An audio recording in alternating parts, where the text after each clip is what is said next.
This is the CitizenLink Report. If you find our insights helpful, would you support our video efforts? Your gift of $25 or more goes a long ways. Covers the crew, lights, cameras, all that. Just click on Donate. Thanks from all of us. These are the faces of the very real people who are being told to either betray their faith or the government will find them out of existence. This is the CitizenLink Report. I'm Stuart Shepard along with Bruce Housknecht, who follows the courts for Focus on the Family. Hi, Bruce. Hi, Stuart. We'll be talking to you a bit more in just a few minutes here. We're going to do things a little differently today. As we record this, the President's State of the Union address is just a few hours away. But rather than talk about what he's going to say, we thought we'd rather show you the reality of what he's doing to American families. We've spent a lot of time here making the legal, logical, and faith-based arguments concerning Obamacare. Today, we want to take an up-close and personal look at some of the Christians who are being directly impacted by the administration's abortion-centered worldview. First, we're going to meet the family at a cabinet-making company in Pennsylvania, and this video is produced by the Alliance Defending Freedom. Conestoga Wood Specialties is a family business built on faith.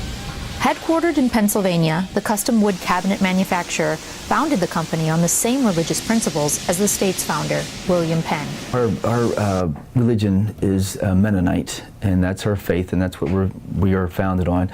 And the company is founded on that religion as well. Anthony Hahn is the president and CEO of Conestoga. His father started the company in 1964, nearly 50 years ago. We started there in that garage, and there's some of the old cars. The original truck is the truck that they used to deliver their products and also pick up wood and lumber that they needed for their business. Anthony and his wife Carolyn have 4 children and live just up the street from the second-generation business. Last year, the Hahn family was forced to file a federal lawsuit against the Obama administration over its abortion pill mandate. Alliance Defending Freedom attorneys and allied attorneys represent the Hahns.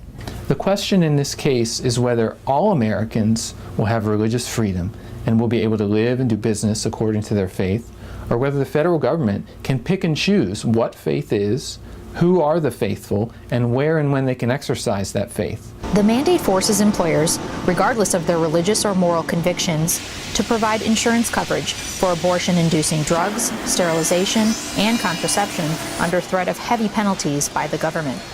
The fines and implications are, in my mind, astronomical. I mean, they are tremendous. It comes out to $100 per employee, and it's devastating to any company. Conestoga employs nearly 1,000 people, and fines that massive per day would put them out of business in a month. It's really not only just for Conestoga. We're taking the stand for other businesses as well. This is a religious liberty issue that is concerning to us. We feel the government has gone too far in too many instances, and it's been troubling, and it's been concerning to us as a family. Really been concerning. How can you tell people who are operating a business that you can no longer have convictions? That just seems to be a basic tenet of a free society.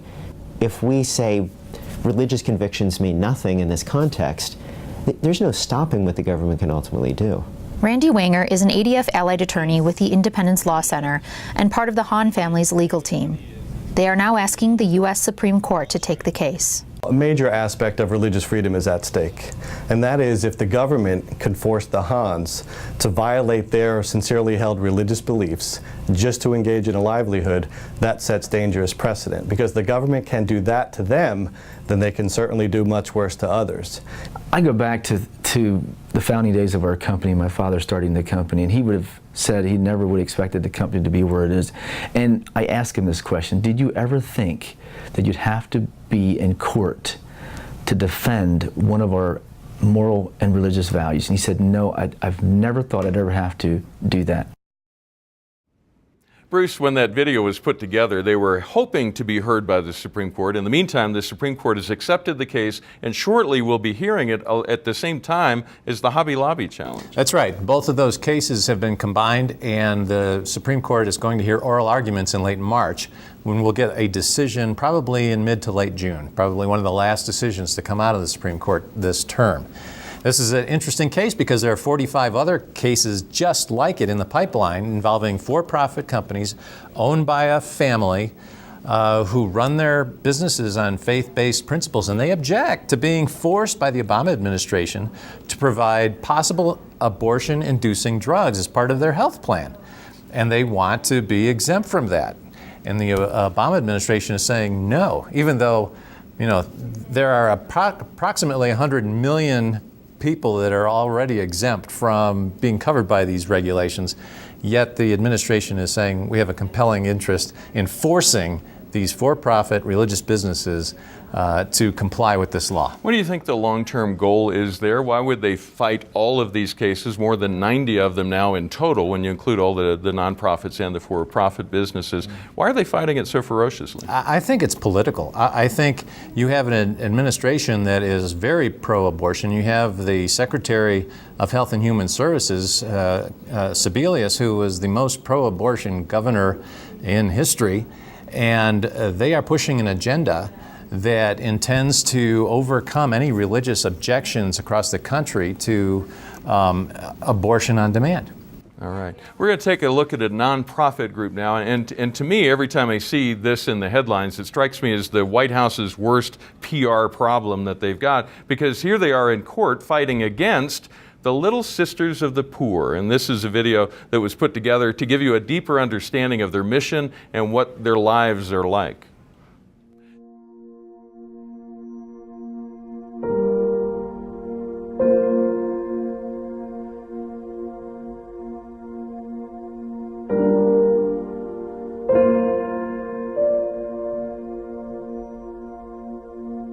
We're here to live for Him and the elderly. That's our life.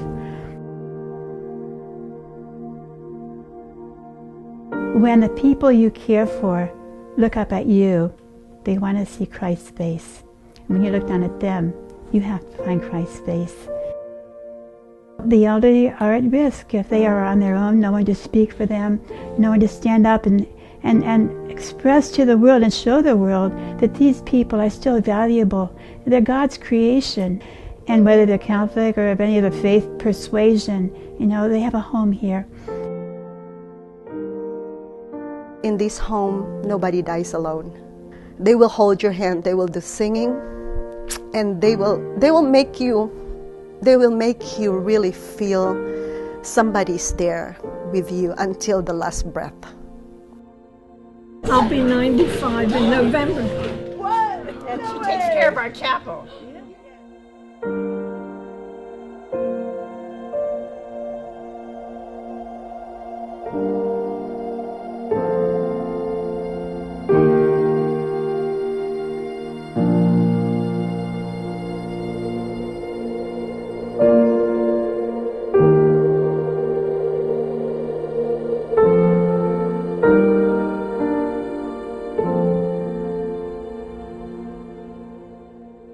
Part of our role is collecting because, you know, we don't get a salary, we don't have enough income. So we go begging, and it's really begging, we call it collecting.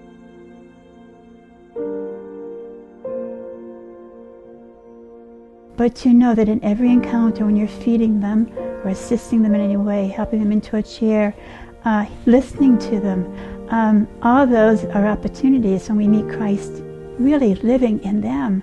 And then we bring Christ to them and ourselves. It's the most beautiful moment. And when they've finally gone into the hand of God, you know they're there. It's a happy moment. I'm crying.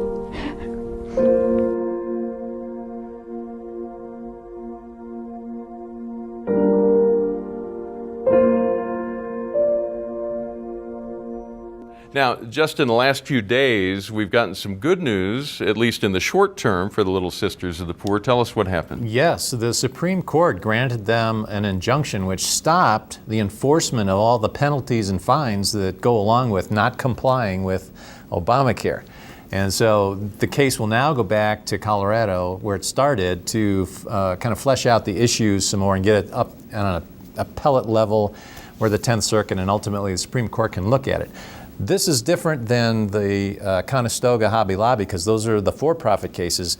Little Sisters of the Poor is representative of all the religious nonprofits. Right, and that includes Christian colleges, Christian publishers, whom the administration says are not Christian enough to qualify for any kind of exemption under Obamacare. Well, and that's the puzzlement of this whole thing. The Obamacare HHS Mandate grants a complete exemption to churches, But for some reason that still has not been explained accurately, religious nonprofits who adhere to a code of ethics, a statement of faith, they have to jump through these accommodation hoops that if they sign a piece of paper authorizing someone else to commit the act they refuse to do, then they don't have to do it. That's what the Little Sisters of the Poor are complaining about, and that's what's so nonsensical about this whole issue. Let's talk about that larger issue as we wrap this up, and that is the administration, and I'm talking about in the broad sense, not just President Obama, seems to be focused on limiting religious freedom to the confines of a church building, that inside a church building that is properly registered with the IRS,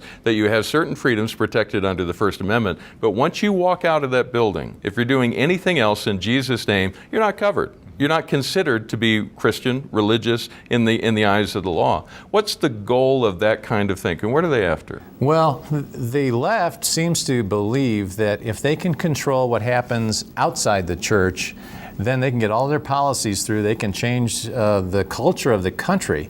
But they have to do something about the people of faith who keep objecting to it and point to the original intent of the Constitution and faith-based moral principles that have been lost. So they try to confine it to a place where they can contain it and keep it from affecting public policy. So whenever you hear an official refer to the freedom to worship, which is not in the Constitution incidentally, that's what they're talking about, is limiting it to the confines of the church. The Constitution guarantees that Congress shall make no law concerning the establishment of religion or prohibiting the free exercise thereof. And that free exercise clause is the part that really covers all of us out here in the real world that the administration wants to limit back to the confines of the church. That's exactly right. Bruce, thank you for your insights. Very helpful. Appreciate you dropping by today. Appreciate you dropping by as well. You may always write to us at mail@citizenlink.com. We encourage you to pray for the Hahn family at Conestoga Wood Specialties up in Pennsylvania. Pray for the Little Sisters of the Poor as they do their work with people who are in the very last days of their lives. Pray for them as they face the Supreme Court of the United States, which literally holds the future of their business and their organization in their decision. That will determine whether they continue doing what they're doing. Pray for them today, tomorrow, and the next day as these court dates come up in the near future. And remember, stand tall and be heard.